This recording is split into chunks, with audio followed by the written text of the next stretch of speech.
জয় হিন্দ, জয় Bharat. Dear viewers, আপনারা হয়তো জানেন যে গত বছর রতন টাটার company tata sons group Bharat সরকারের কাছ থেকে একটা রুগ্ন সংস্থা এয়ার ইন্ডিয়াকে কিনে দেয়।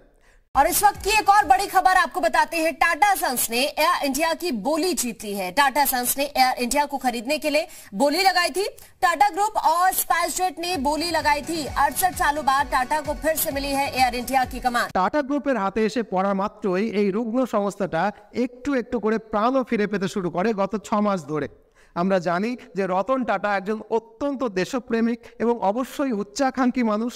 গত 6 মাসে এয়ার ইন্ডিয়া যখন একটু একটু করে প্রাণ ফিরে পাচ্ছে, সেই সময় রতন টাটার গ্রুপ এয়ার ইন্ডিয়াকে পৃথিবীর সবচেয়ে বড় এভিয়েশন কোম্পানিতে পরিণত করবার জন্য একটা মাস্টার প্ল্যান বানিয়ে ফেলে।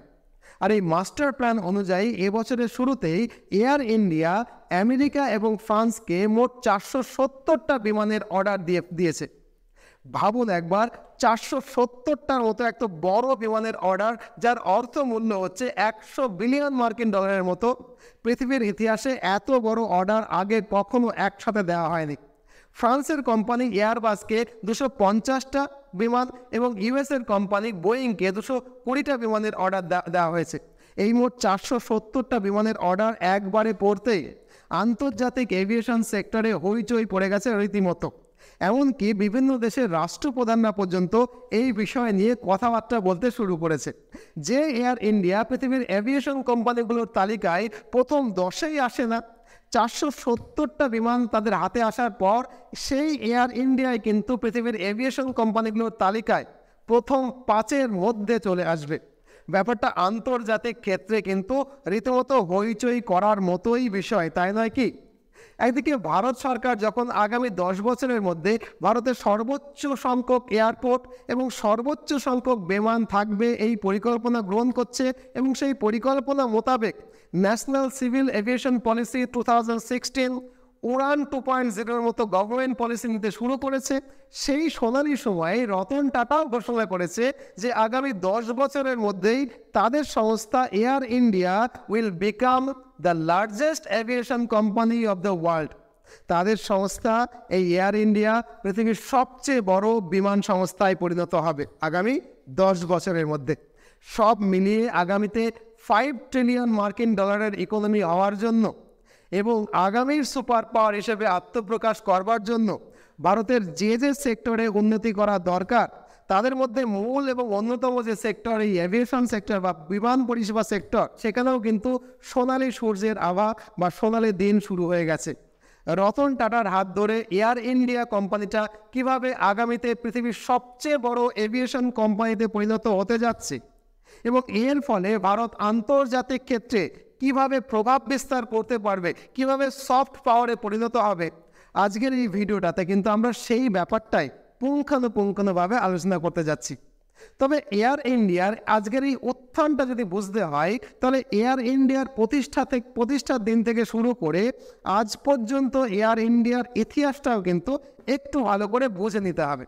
এয়ার ইন্ডিয়ার প্রতিষ্ঠা হয় 1932 সালে পরাধীন ভারতে JRD টাটার হাতে। আপনি হয়তো জেনে থাকবেন যে ভারতরত্ন JRD টাটা, যিনি এয়ার ইন্ডিয়ার প্রতিষ্ঠা করেছিলেন, তাকে বলা হয় the father of Indian aviation বা ভারতের বিমান পরিবহন ব্যবস্থার জনক। কেন বলা হয় তার পেছনেও কিন্তু যথেষ্ট সঙ্গত কারণ আছে। JRD টাটা ছোটবেলা থেকেই তার উড়োজাহাজের প্রতি একটা অন্য রকমের ভালো লাগা ছিল। তার বয়স যখন 8 থেকে 10 বছর, তখন তিনি যখন ফ্রান্সে ছুটি কাটাতে গিয়েছিলেন, সেই সময় তার জীবনের হিরো লুইস ব্লেরয়েডের সঙ্গে তার দেখা হয়।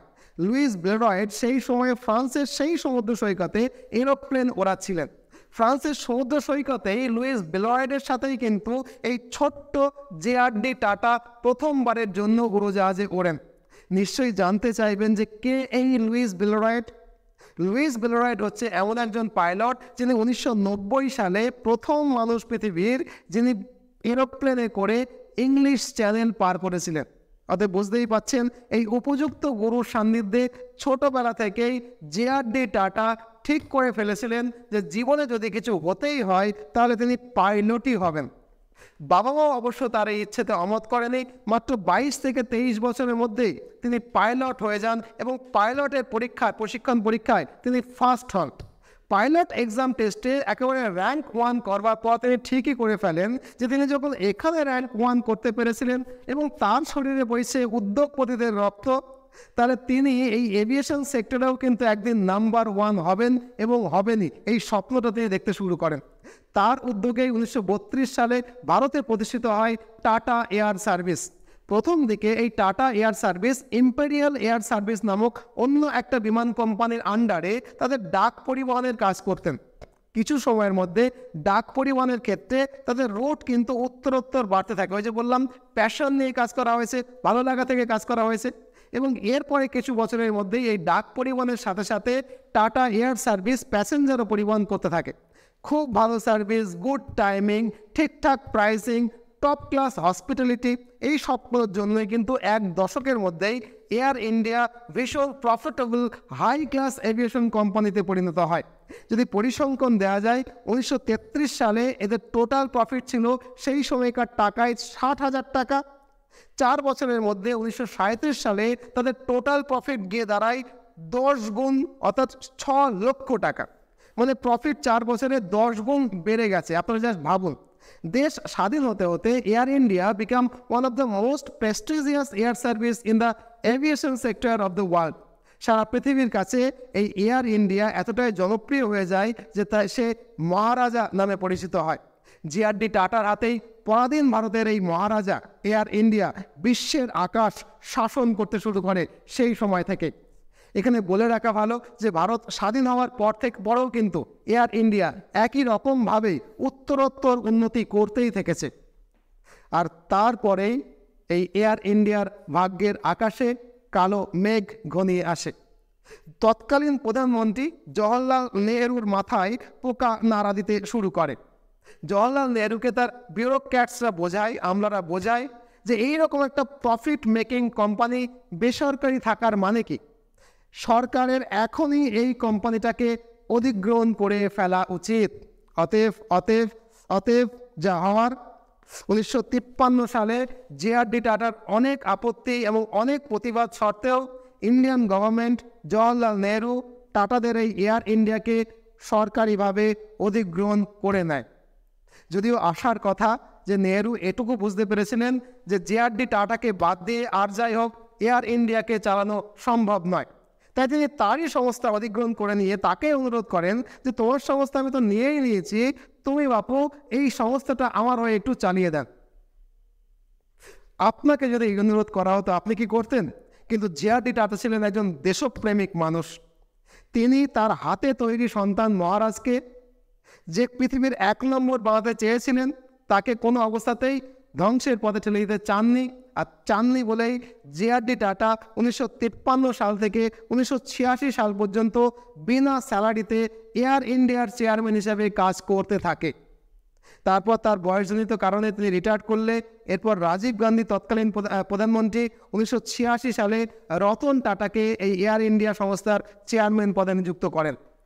এয়ার ইন্ডিয়ার এই প্রথম চেয়ারম্যান হওয়ার পর রতন টাটা প্রথম দিকে ঠিকঠাকই কাজ করতে পারছিলেন, কিন্তু আমরা সকলেই জানি যে রাজীব গান্ধী শাসনকালের পরের দিকে ভারতবর্ষের রাজনীতির মধ্যে দুর্নীতি এবং স্বজন পোষণ ক্রমশ মাথাচাড়া দিতে শুরু করে।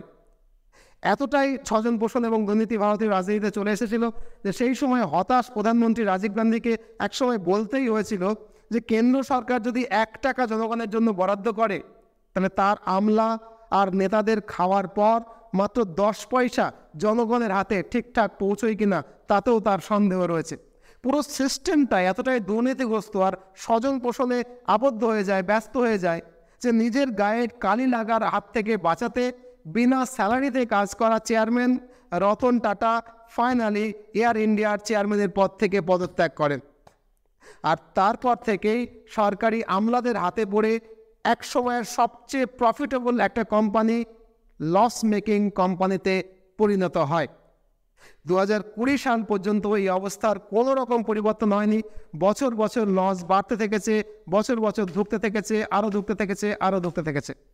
শেষমেশ বর্তমান কেন্দ্রীয় সরকার এই লস মেকিং কোম্পানিটাকে বিক্রি করে দেওয়ার সিদ্ধান্ত নিলে টাটা গ্রুপের প্রধান হিসাবে রতন টাটা জিআরডি টাটার হাতে তৈরি, তাদের স্বপ্নের মহারাজ এয়ার ইন্ডিয়াকে অধিগ্রহণ করবার জন্য উঠে পড়ে লাগে এবং ফাইনালি 2022 সালে তারা সরকারের কাছ থেকে তাদের মহারাজ এয়ার ইন্ডিয়াকে কিনে নেয়। ভাবুন একবার, 1959 সালে যেটা সরকার অধিগ্রহণ করে নিয়েছিল, 2022 সালে তাদেরই হাতে, টাটা গ্রুপের হাতে আবার ফিরে এলো এই মহারাজ এয়ার ইন্ডিয়া। 63 বছর পর জেআরডির হাতে তৈরি সন্তান এই মহারাজ তাদের হাতে আসার পর থেকেই কিন্তু রতন টাটা এর প্রতি একটা স্পেশাল ট্রিটমেন্ট দিতে শুরু করে। 6 মাসের মধ্যে এর মধ্যে প্রাণ ফিরে আসে এবং 2023 জানুয়ারি থেকে এয়ার ইন্ডিয়া তাদের স্বপ্নের উড়ান ভরে। রতন টাটা এবং তার টিম একটা মোস্ট অ্যাম্বিশাস প্রজেক্ট হাতে নেয় যে ইন্টারন্যাশনাল এভিয়েশন সেক্টরে তারা সবচেয়ে বড় কোম্পানি হয়ে উঠবে। স্বপ্নটা খুব স্পষ্ট, দুনিয়ার সবচেয়ে বড় এভিয়েশন কোম্পানিতে পরিণত করবার জন্য এয়ার ইন্ডিয়াকে এগিয়ে দিতে চাইলেন আজকের এই রতন টাটা, যেটা কিন্তু জেআরডি টাটার স্বপ্ন ছিল। আর এই স্বপ্নটাকে মাথায় রেখে এয়ার ইন্ডিয়া 470টা এরোপ্লেনের অর্ডার দিয়েছে এই জানুয়ারি মাসে। জাস্ট থিঙ্ক, 470টা বিমান একসঙ্গে অর্ডার, যার অর্থমূল্যই $100 বিলিয়ন। এত বড় অর্ডার পৃথিবীর ইতিহাসেই আগে কখনো ঘটেনি। ওই বললাম, মাস্টার প্ল্যান তৈরি করে নিয়েছে। কোনো একটা বিমান সংস্থাকে এত বড় একটা অর্ডার দেওয়া সম্ভব নয় বলেই রতন টাটার এয়ার ইন্ডিয়া ভাগ করে অর্ডার দিয়েছে। ফ্রান্সের কোম্পানি এয়ারবাসকে 250টা বিমানের অর্ডার দিয়েছে, ইউএসের কোম্পানি বোয়িংকে 220টা বিমানের অর্ডার দিয়েছে। এয়ার ইন্ডিয়া আরও 30টা বিমান লিজে নেবে বলে ঠিক করেছে। এর ফলে 470 প্লাস 30, আগে 100টা মতো বিমান তাদের কাছে রয়েছে। সব মিলিয়ে এয়ার ইন্ডিয়ার কাছে বিমান সংখ্যা হয়ে দাঁড়াবে 600 প্লাস। এর মানে হলো গত বছরও যে এয়ার ইন্ডিয়া কোম্পানি পৃথিবীর এভিয়েশন কোম্পানিগুলোর তালিকায় প্রথম 10-এর মধ্যেই ছিল না, এবছর কিন্তু তারা প্রথম 5-এর ভেতরে ঢুকে পড়বে। অবশ্য রতন টাটার এই স্বপ্নটা আরও বড়। রতন টাটা ওয়ান্টস যে চাই যে air India will become the largest aviation company of the world.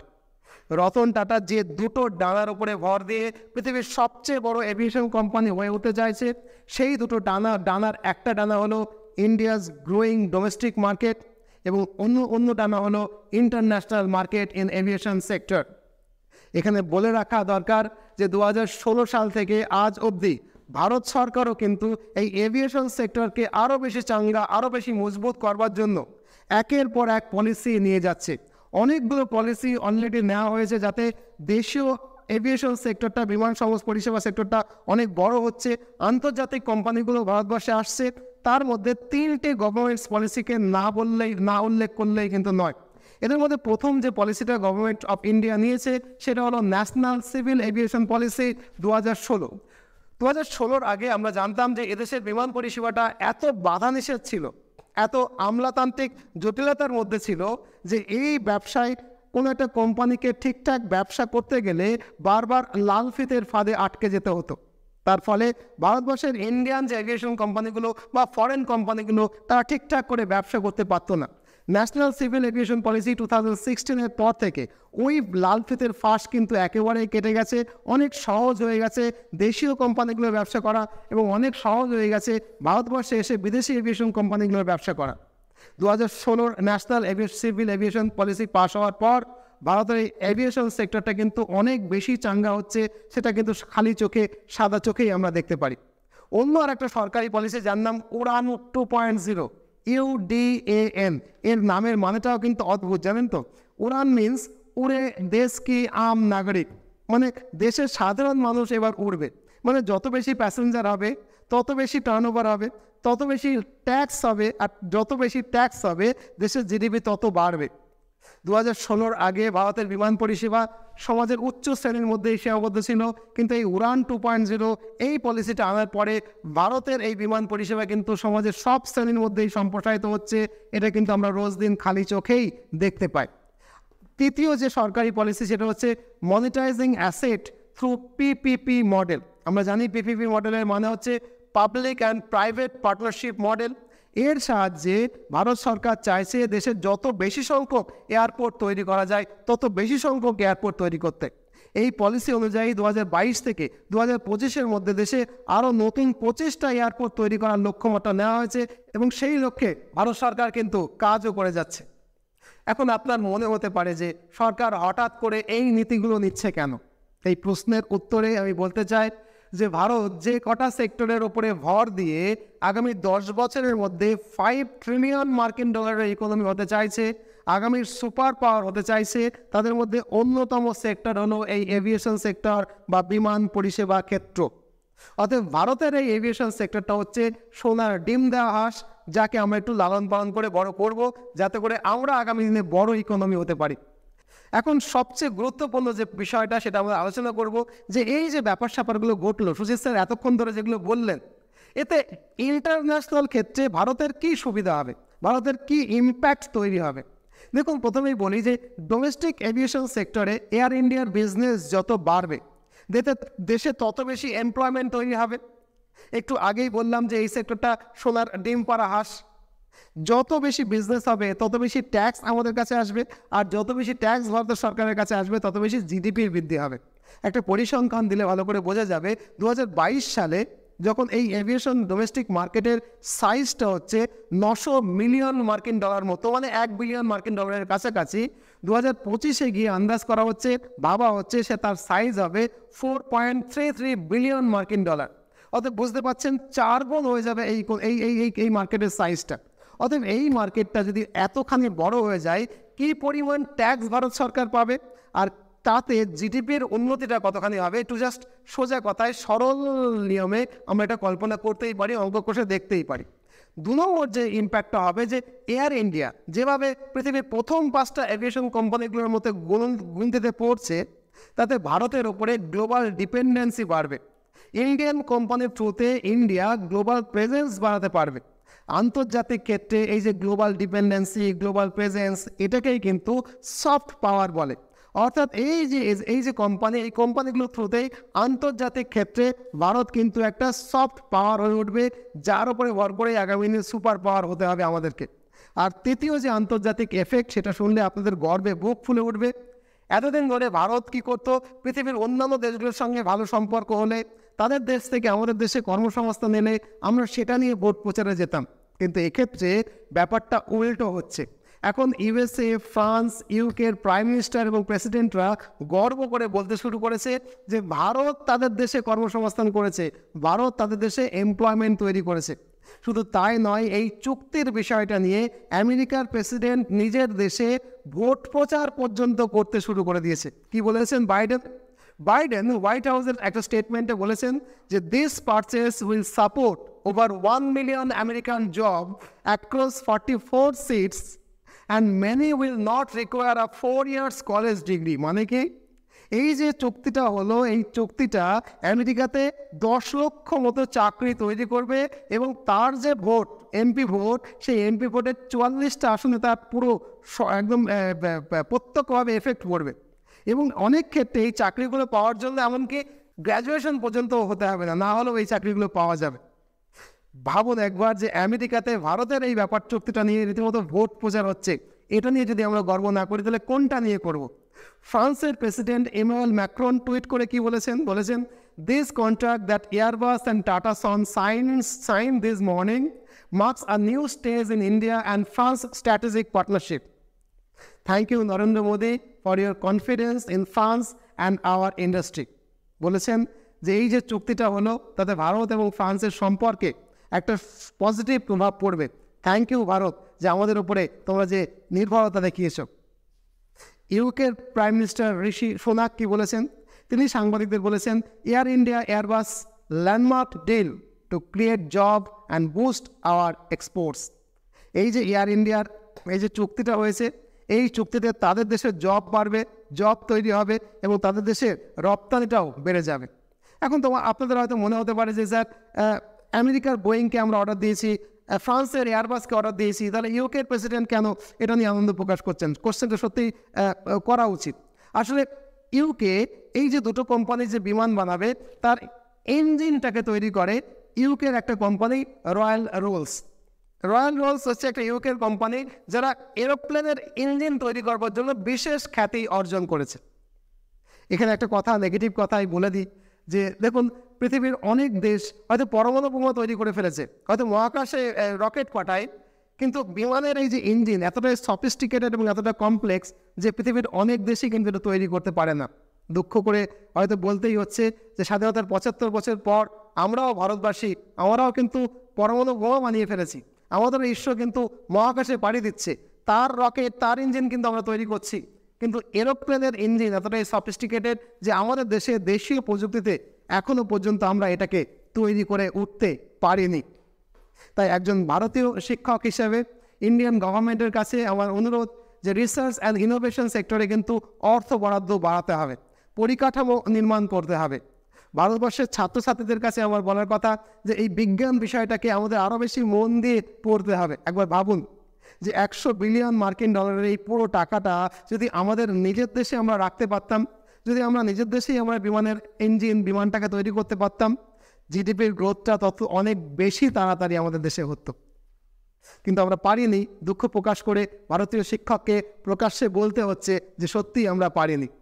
দেখুন, JRD টাটাও একদিন স্বপ্ন দেখেছিলেন যে এয়ার ইন্ডিয়াকে পৃথিবীর সবচেয়ে বড় এভিয়েশন কোম্পানি বানাবেন।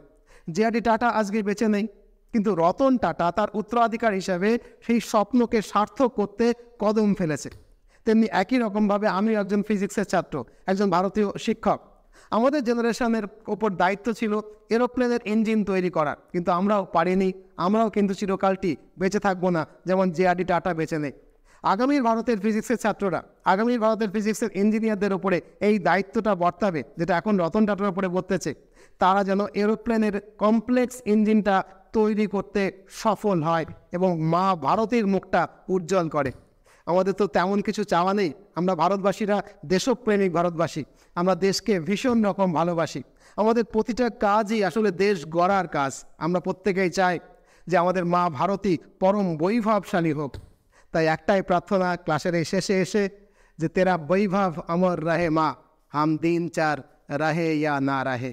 তেরা বৈভব অমর রহে মা, হাম দিন চার রহে ইয়া না রহে।